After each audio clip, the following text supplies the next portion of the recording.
Hey people, CzarThwomp here, and welcome to episode 62 of the Greatest Attorney 2 Resolve. Last time, we did some more investigating. We found out that the autopsy report for Klimt Van Zieks was stolen from the coroner's office area, as well as learned from Maria Gori that basically the time of Gregson's death was indeterminate due to some rotten fish and chips. That contradicted the evidence of his body being, well, dead at 5 o'clock the previous day. So basically, we then went back to the crime scene, talked to Gina a bit, tried to investigate Gregson's trunk that was apparently recovered from Beepo, and then proceeded to get attacked by Toby, the Hellhound. And Ryuunosuke is recovering from attack by Toby. Miss Susato. Ah, conscious again at last! A blessed relief, my dear fellow. After all, to drop dead after a moderate licking by a small terrier. Most unseemly. Don't worry, Mr. Naruto. I would have the most elegant of headstones created for you. Mr. Naruto, he died like a bee. What he is or isn't seemly is irrelevant here, Mr. Sholmes. Though yes, it would make me look bad. I'm so glad there's no lasting damage. How are you feeling? I'm fine, thank you. Did you bring me back here? Ah, what's down my head? A bandage? Sadly, we had no ice. So that's a compass of sugar water. Sugar water? Don't worry, Mr. Naruto. It's a first aid treatment that my father taught me. Oh, thank you.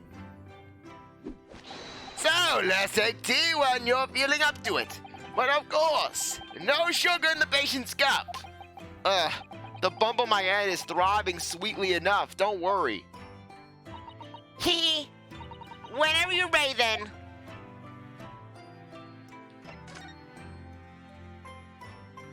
Okay, everything is still examined.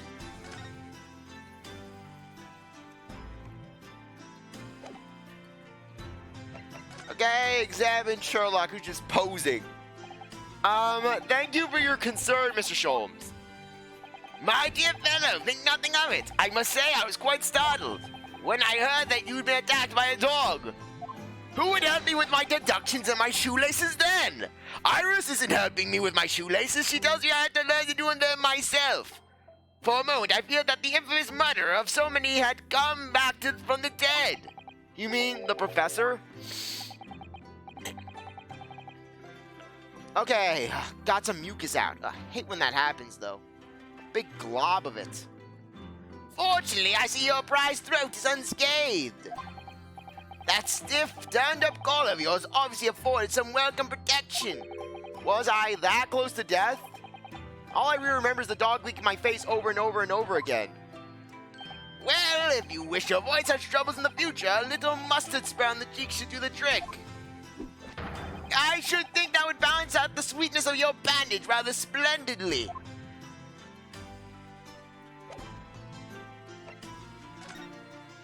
Okay, let's head downstairs.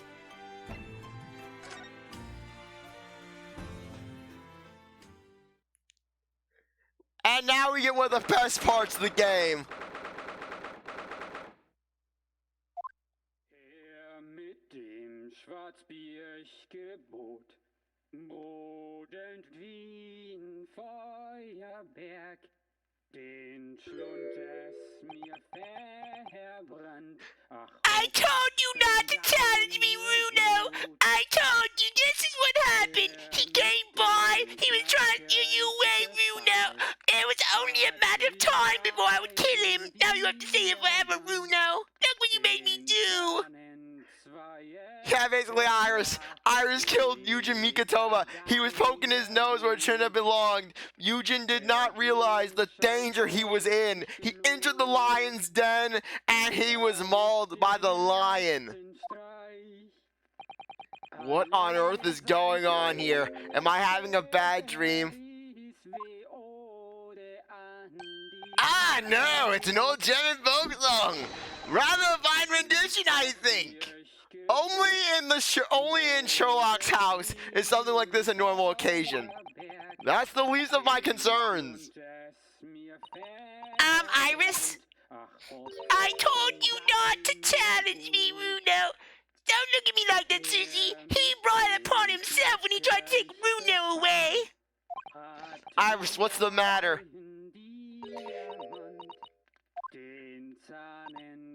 Who is that sprawling? I mean, that relaxed gentleman over there. I love how basically how Susato can't even recognize her own father.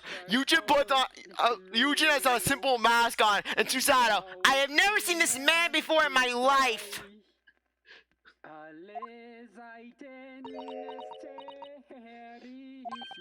Iris, is she even listening?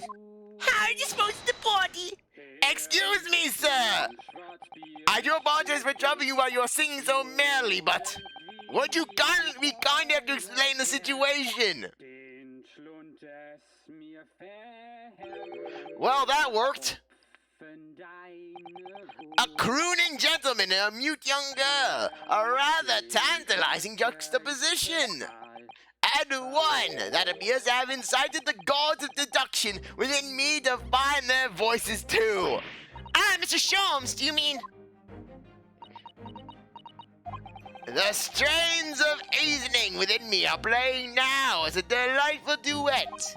One melody sings a reunion full of nostalgia, whilst the other is a morose theme about a great secret you're trying to so desperately conceal, Iris. She turned as wisely. Don't worry, Iris. If you kill that gentleman over there, we'll simply dissolve the party in my barrel of sulfuric acid. So as usual, you've instantly seen to the very heart of the matter. And by the time my own brief performance is over, I feel sure this gentleman's song will reach its finale. So then, to Music Land, where all is sweetness and delicacy and harmony. And CzarThwomp can't speak, he's throwing my lines. I'm not Samuki, you know. Pray, do enjoy Sherlock Show's latest logic and reasoning spectacular.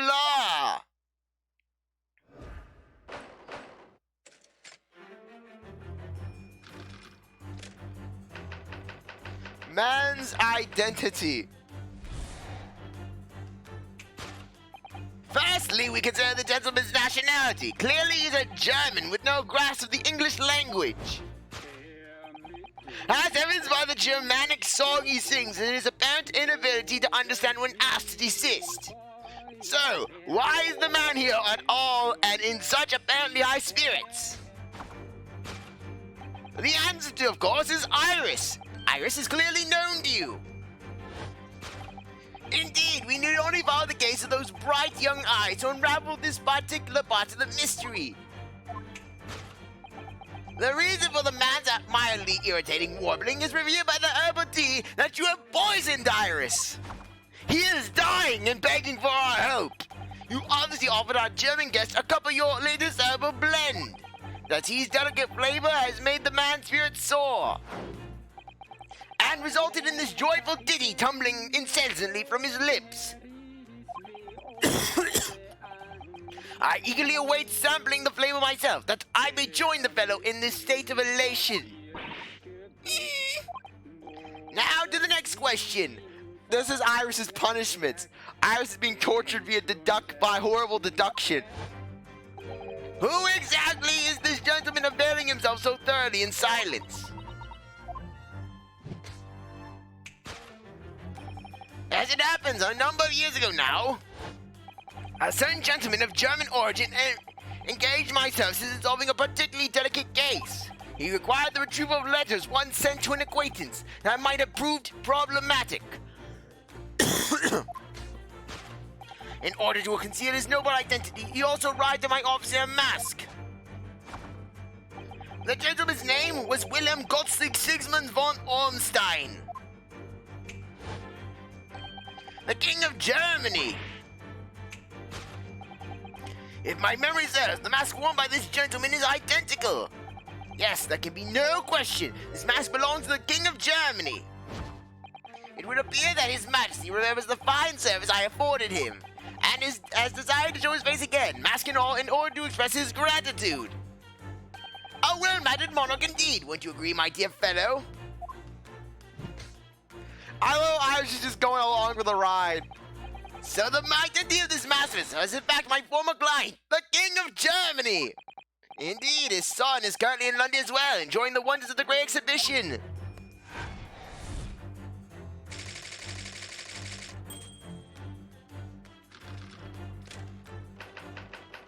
Girls, silence. Which leaves us with one remaining imponderable yes. You, young Iris. But your apparently inexplicable silence is unable to hide the truth. Yes, the reason for your muteness is concealed inside this knapsack. A £5 note, I believe. I must say, as your compatriot, I am deeply saddened. You could have been paying the rent, Iris. It would appear that you've allowed yourself to be bribed to desires by His Royal Highness. And worst of all, you haven't split the money with me. You should be coming to me with the bribes, Iris. Earning yourself some spending money in exchange for keeping quiet about the king's secret. And now, the final piece of the puzzle. What is this secret you strive to hide with your silence, Iris? Ah, yes, we need only follow that brief involuntary twitch of your eye to find the answer. You were attempting to abscond with that coffee cup. My favorite coffee cup, in fact. I love it like a child. Or shall I say, the handle of my favorite coffee cup. It appears that his high-spirited highness broke it in the midst of his hijinks. Which leads us to the sad truth. My favorite coffee cup has been broken by the King of Germany, and Iris, you tried to conceal it from me. We are starting a war with Germany now, Iris. And then basically, World War I starts several years early, all because Sherlock decided to just wanted to launch a war over a coffee cup. I shall have a bill sent via governmental channels to the German royal family for its replacement. And so the Great War began. The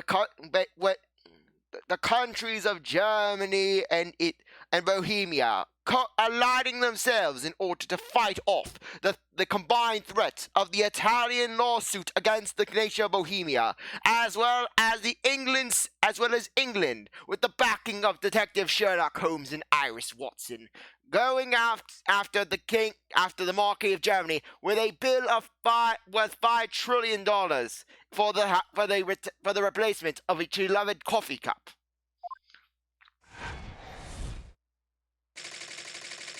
To hide the coffee cup. Thus concludes Sherlock Holmes' great deduction of this painful puzzle. Mit dem Schwarzbiergebot modern Wien Feuerberg. With your silence as well, the fellow's jovial warbling rather rings in the ears, does it not? Now, if you'll excuse me, I have to hold the funeral for the coffee cup. Mr. Sholmes, I must say something that does rather trouble me. Pray, Miss Susato, do tell. His Royal Highness does appear to have moved a muscle since we arrived. Ah, he's a ventriloquist. And you haven't said a word either, Iris. If Mr. Sholmes has it all right, you might as well own up to it now. Your reasoning is entirely without substance, I must admit. And one other thing, Mr. Sholmes. Yet another grievance, Mr. Naruto. Surely not. Well, I actually read the story of that case recently, the one you were just describing. And according to that list, at least, it wasn't the King of Germany, it was the King of Bohemia. Goodness, was it? Yes, that's quite true. Master Gotz, the prince, testified to that in court. In his words, I have come to see the great exhibition all the way from my home in Bohemia. I would ask you to keep that minor error to yourselves. It could easily become quite a scandal, and plus I want to extort money from Germany. I want to extort money from all of the great European powers. I believe, Mr. Naruto, That is our turn now to make some corrections to a number of minor errors that may have slipped in. Yes, even Mr. Sholmes is willing to admit he might be slightly wide of the mark this time. Although it's clear that Iris is definitely hiding something. We need to find out the truth behind this mysterious scene. But one truth is incontrovertible. My favorite coffee cup is no more. So, shall we embark again? On a joint presentation of Sherlock Holmes' Logic and Reasoning Spectacular. Course correction. Hold it, Mr. Sholmes.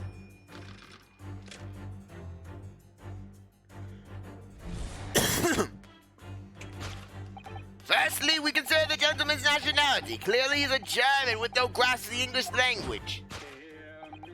As evidenced by the Germanic song he sings and his apparent inability to understand when asked to desist. So, why is the man here at all, and in such apparently high spirits? The answer, of course, Iris, is clearly known to you.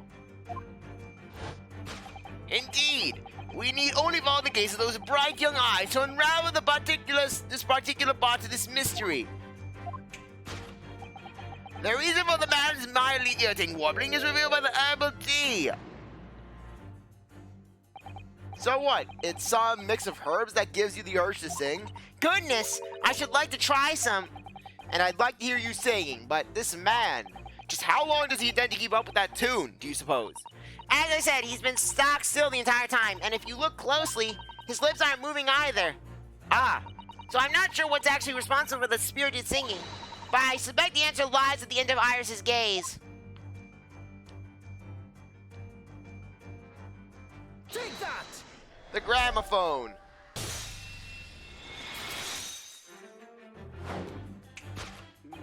The reason for that man's mildly irritating warbling is revealed by the gramophone. Indeed, for no well-bred German would break into an obscure folk song when making a social call. In other words, this gentleman isn't singing at all. In fact, it would appear that the fellow is unconscious.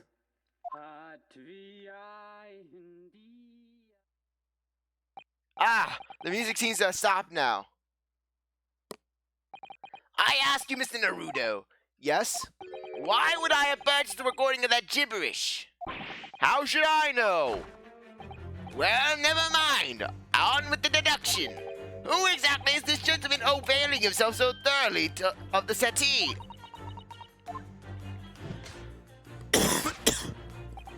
I'm really sorry for the coughing. It's just something's off my throat. I think I need to get a drink after this.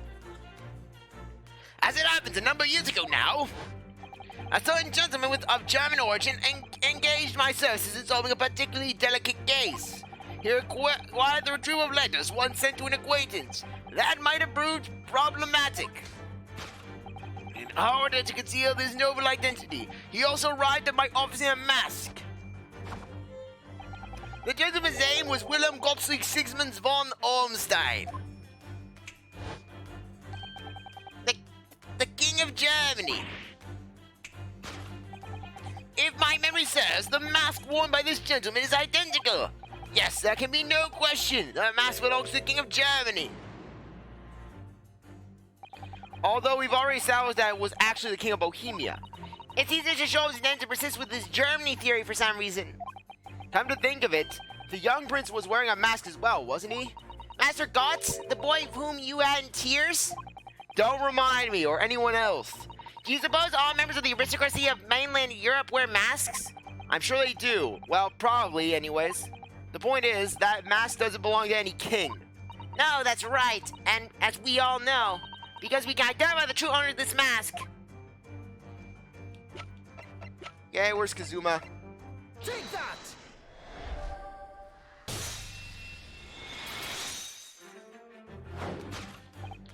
Yes, there could be no question. That mask belongs to Kazuma Sogi.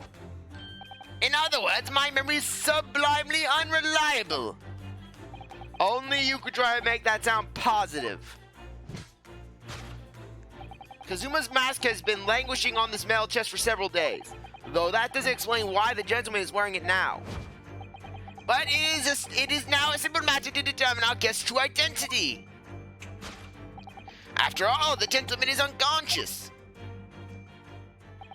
We need only excuse ourselves in advance. Gently lift the mask and peer beneath it.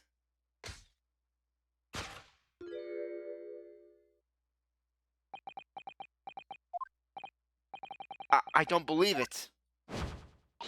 Ah! Father! I'm afraid, Mr. Sato, you must be mistaken. No! I think not, Mr. Shaws. I know my freaking dad! Except when he's wearing a mask. Then would it be logic and reasoning has once again revealed the truth? The mysterious visitor? Is my unconscious father, Yujin Mikatoba. Iris killed my father and was trying to cover it up with German music records. Logic and reasoning, or just looking and saying? Ryuunosuke is done. He's just done. This will haunt it. This entire logic and reasoning spectacular is gonna haunt him for years to come. Which leaves us with one remaining imponderable. Yes, you, young Iris. But your apparently inexplicable silence is unable to hide the truth. Yes, the reason for your muteness is concealed inside that knapsack. So that's a 5-pound note sticking out from Iris's knapsack, is it? Oh dear, I can't be sure. Most money that we encounter is in coin form. I know. I'm not even sure if we've seen any banknotes here in Britain at all, have we? But anyways, father would never have paid money for Iris's silence. Iris would have extorted it for him for free.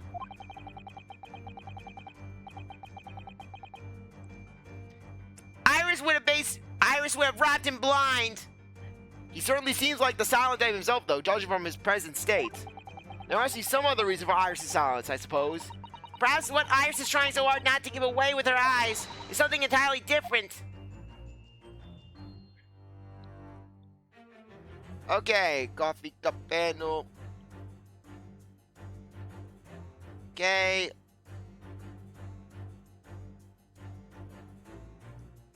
Yes, the iron chest. Yes, there we go. Metal chest. Yes, the reason for your muteness is concealed inside that metal chest. An excellent observation for upon close inspection. There's something different about the chest's appearance. It's kept locked at all times, and now the catch is open.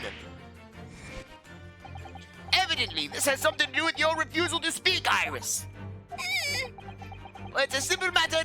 It's a simple enough matter to incite you to speak, I'm sure. I merely need to open this chest. Here we go. No, honey,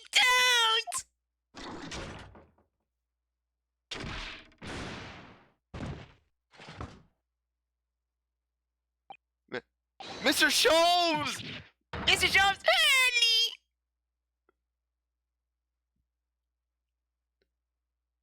He's dead. I love how Ryuunosuke just instantly jumps to that conclusion. As if basically Ryuunosuke's gonna be like, I'm fine, he's dead. I'm finally free! I can finally work in peace! Never! I will bring it back to life with English prayers! Just like I did with Mr. Shakespeare. Oh, Hurley, I told you not to open it! Now I have to dispose of you too, Hurley! Ah, so you found your voice now, Iris. Ah!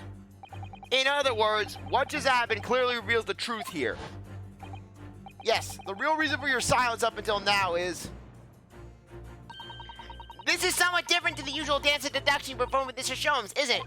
Well, he's left me alone on the ballroom floor, so I'm gonna have to dance to this next part solo. And anyways, I need to get to the bottom of this for my own peace of mind.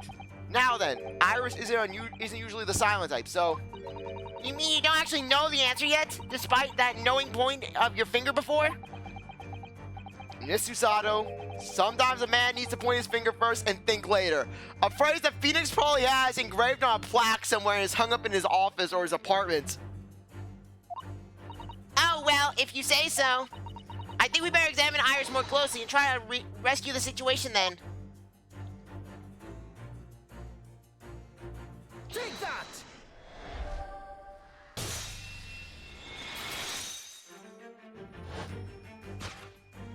Yes, the real reason for your silence until now is that key behind your back. When Mr. Sholmes was thrown into the air before.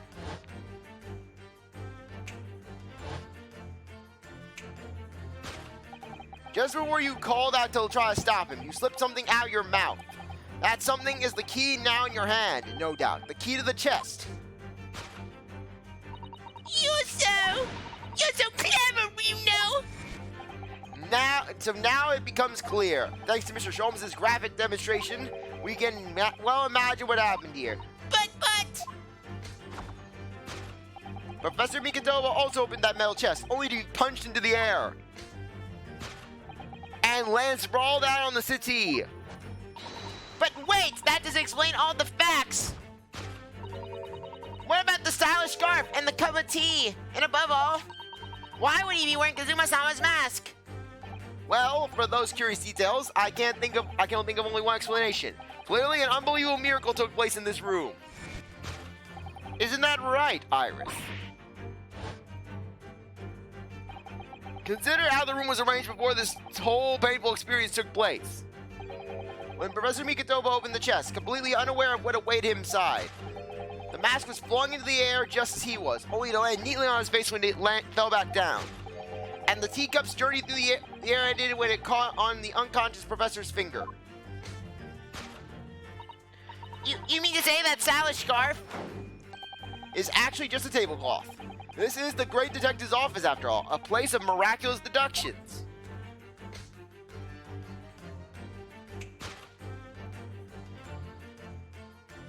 Would you expect anything less? Yes, you're right. It happened exactly as you said. Brilliant, Ryuno. Thus concludes Ryuunosuke Naruto's great deduction of this punchy puzzle. So then, why don't I make a fresh water tea for us all? Objection! You're going to die, Iris! You tried to kill me? Well, newsflash, Iris, I can't die! As I said before, God is terrified... God doesn't want me, and the devil is terrified by my very presence. An admirable performance, Mr. Naruto. But in the final act of the show there, you rather missed everything of importance. Mr. Sholmes, if you would cast your mind back to my earlier deduction. Iris, clearly you're hiding a great secret. She is, from the look on her face. Mr. Sholmes must be right. Wherever the great secret is, the cat isn't out of the bag yet. So I put you again. You were attempting to abscond with that coffee cup. My precious coffee cup. It really is a shame about Mr. Sholmes' cup. It must have been smashed when the Professor Mikotoba opened the chest. Oh dear, so many things seem to have been broken here. But now the deduction is taking a different direction. Iris doesn't seem to be trying to hide the broken cup anymore. In other words, her great secret is something else. Let's put our observational skills to work here one final time then. Take that!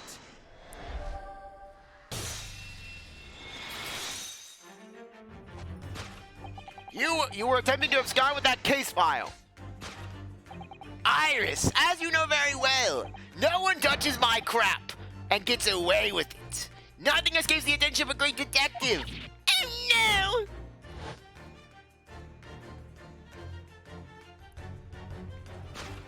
no! We visited Scotland Yard's autopsy laboratory earlier today. And Dr. Gorey informed us that the autopsy report of Clint Van Zeeks had gone missing. Clint Van Zeeks? Yes, I do seem to recall. That some years ago, I asked to see the report in question. You were with me, weren't you, Iris?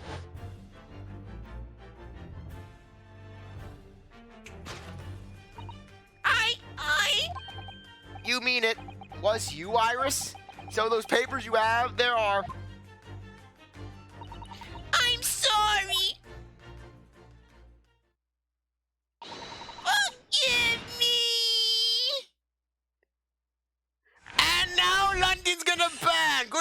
Mr. Naruto. Iris is gonna go batting again, because when Iris cries, people die.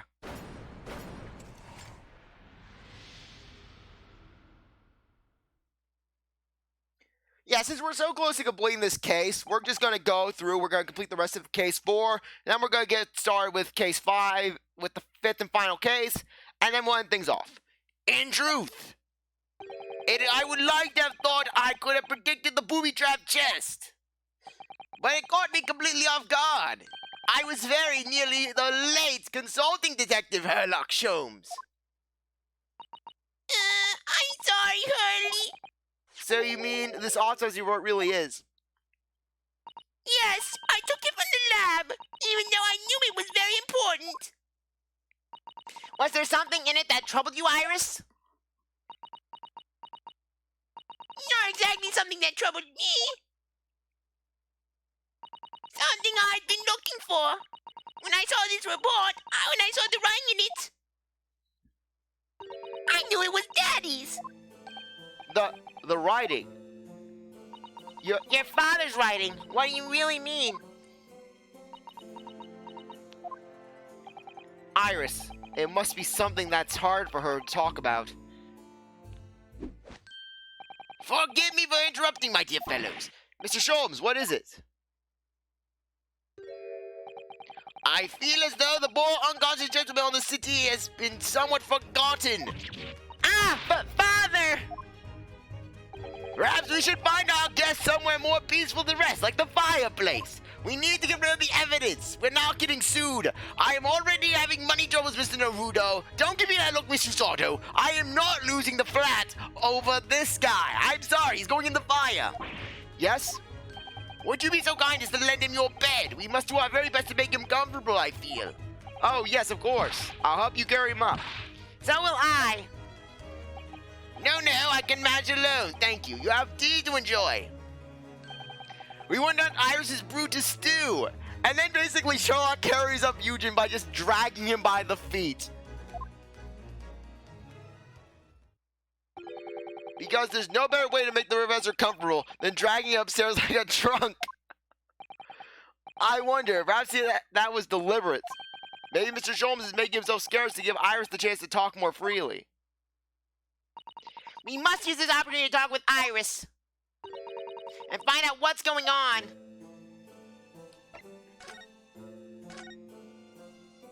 Would you like to tell us about it, Iris? About your father? I'm sure I told you before, didn't I? That Daddy used to be Hurley's partner.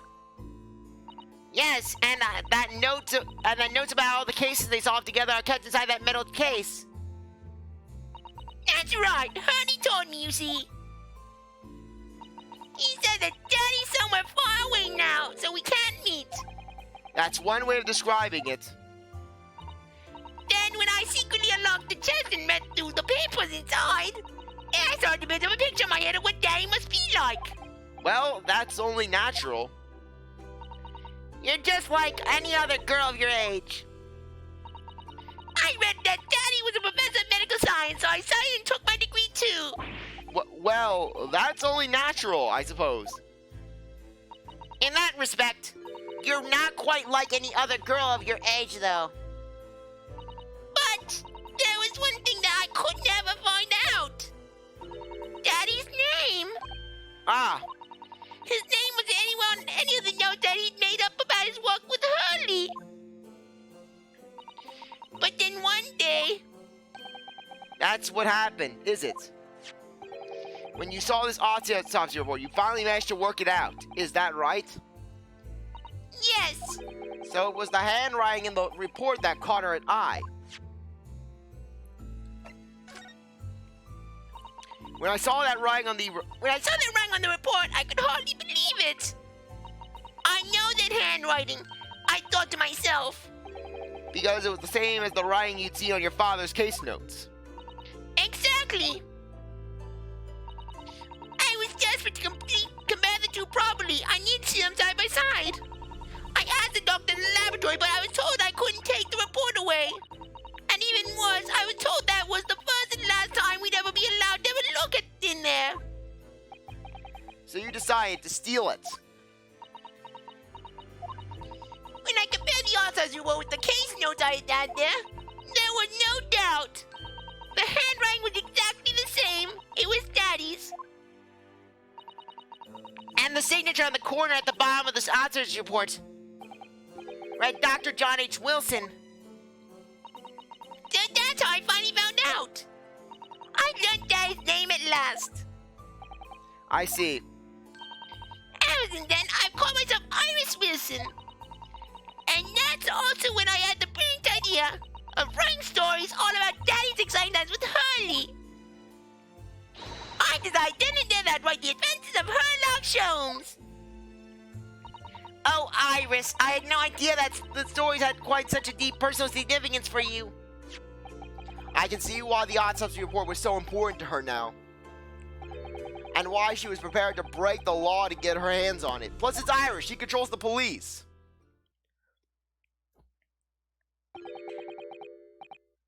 I must apologize, Iris. This really is all my fault. Hurley? I made a promise, you see, that until the time was right, I'd keep the details about your father a secret.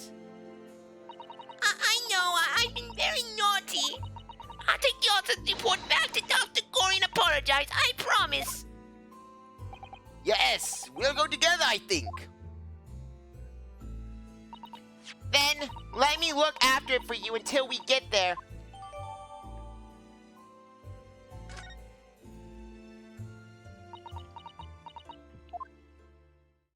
I must go and water my herbs, I think. I'll see you all later. Poor Iris. She must be feeling awful. I know Mr. Sholmes is here for her, but still. Ah! What? How? What's the meaning of this, Mr. Sholmes? Mr. Sholmes? Oh, dear me. So, you've noticed, I see. But that would mean... What's on earth the matter, Mr. Susato? You've turned as white as a sheet. It's this autopsy report, Mr. Naruto. The one from 10 years ago. The writing isn't Dr. Wilson's at all. Huh? What do you mean?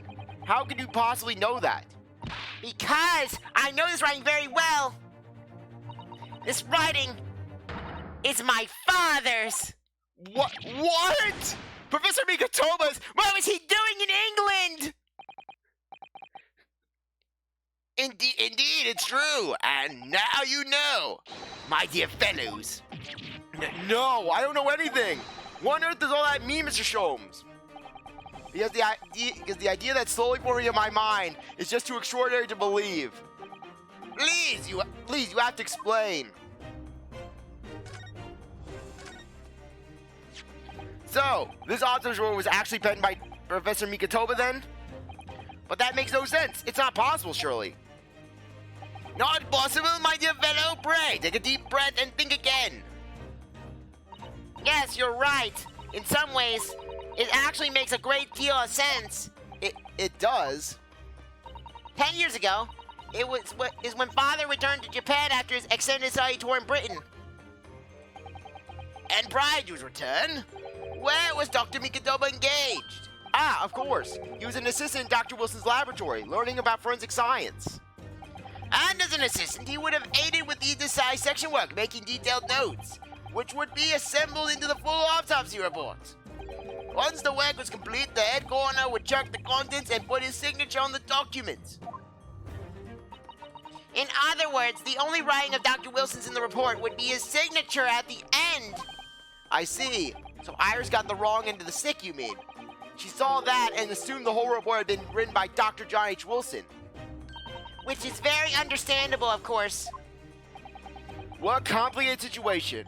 The death notes have been updated.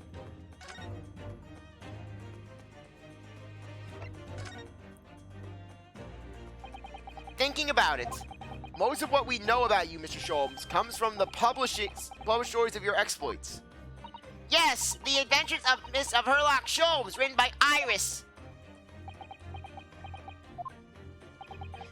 And we really have no way of knowing what's fact and what's fiction. Most troubling for you, my dear fellow, I'm sure. So what about the supposed partner of yours? Do they really exist or not? Ah, you've come straight to the point, I see. And please come straight to the answer. I believe I was explained in one of our installments. He was a trusted comrade and the only person I could truly have called a friend. And did this partner of yours truly make a record of all your cases? Are his notes really stored inside that metal chest? Absolutely, my dear madam. Absolutely. So, where's your partner now? We rarely met. You see, he lives on the other side of the world. Well, if this autopsy report and the records of all your old cases were penned by the same hand, and if the autopsy report was written by, though not signed by your famous partner, there would be only one logical conclusion. Hooray, impress me. Your partner would have to be Yujin Mikitoba. In other words, Mr. Susato's father. On my word, Mr. Naruto. Yes? You are coming along wonderfully. You have hit upon the method at last. You finally grasped the art of deduction. You mean to say? Allow me to introduce you to my great friend and partner, Miss Mikitoba. Professor Mikitoba.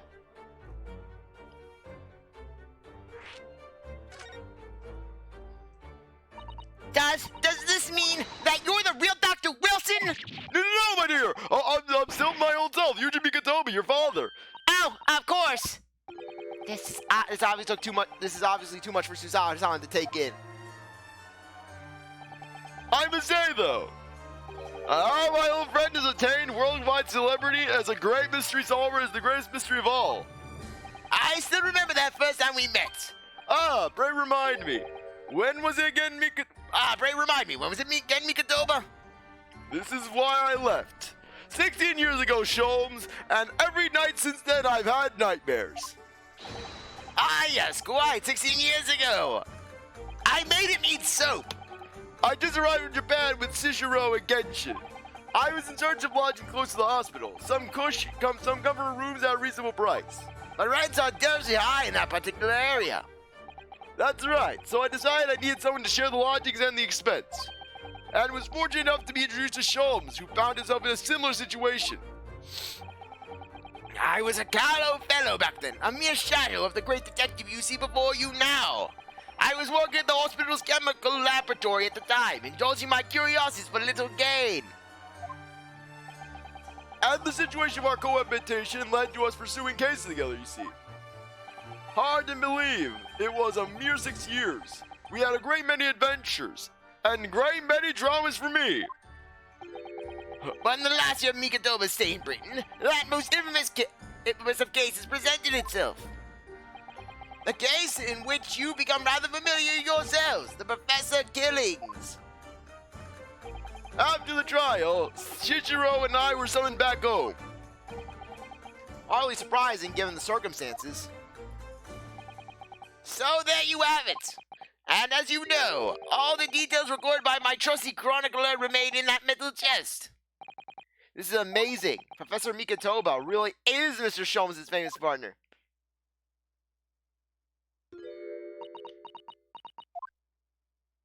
Father?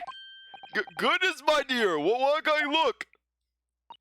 As your daughter, I'm very proud to learn that you were my great detective's great partner. But nevertheless, there's another mystery that I really must ask you to explain now. What the hell were you doing for those 6 years? Oh, yeah, mother died. So you came to England and while I'm being raised by grandmother, you're going off to England, bebopping around trying a second family? No, my dear, you don't understand. What do I understand? How you got off? That you got off on the fact that you left your daughter behind? Yeah. And you're banging some street hussy? And that is? You know very well what it is. The unsolved matter of Iris's father. Of course. I always forgot about that one. I should have seen this coming, I suppose.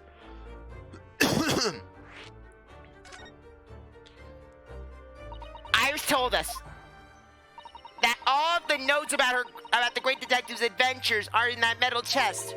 Were written by her father. Isn't that correct, Mr. Sholmes? That is indeed what I told young Iris. But if you're Mr. Sholmes' partner, father, and you wrote all those case notes, then Iris' father, it must be you!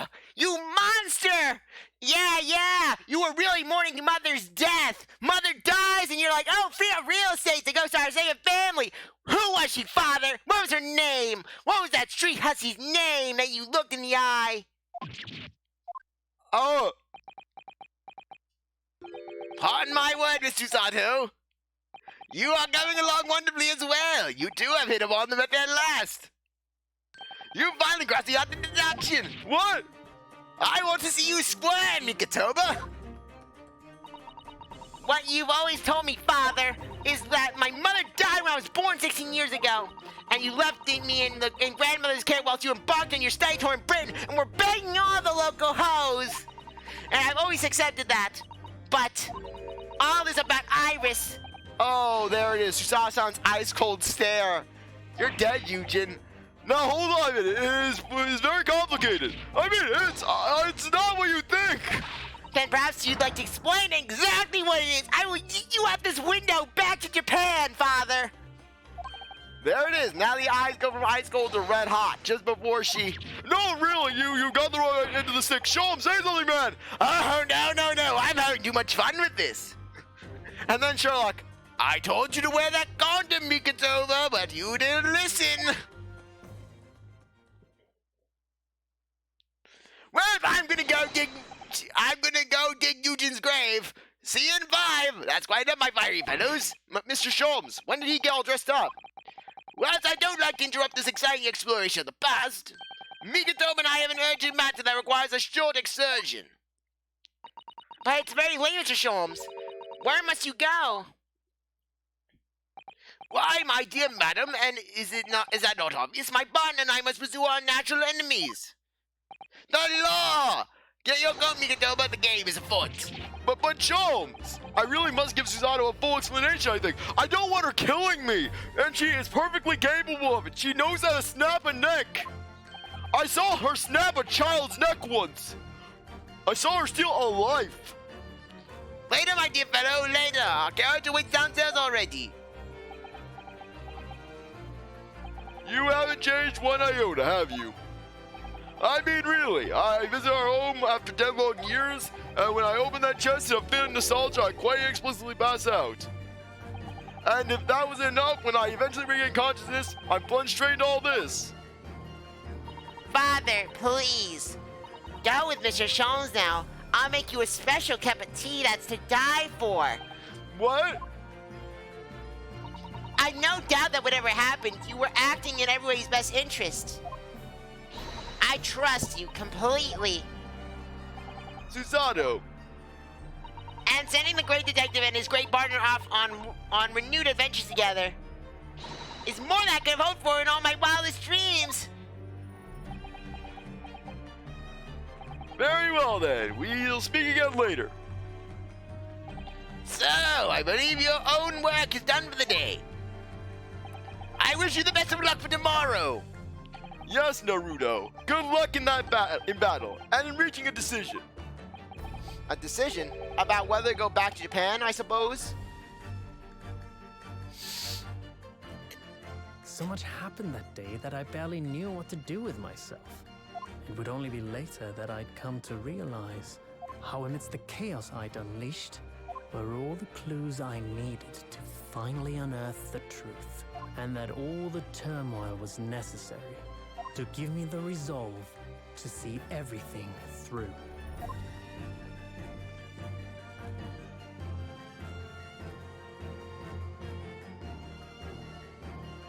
The end. Though technically it should have had to be continued, since basically the next case is actually going to be a continuation right where this last one left off. That's how you know things are getting intense. We're on the final chapter. The resolve of Ryuunosuke Naruto. Start playing the final chapter. Yes, we want to start playing right from the start.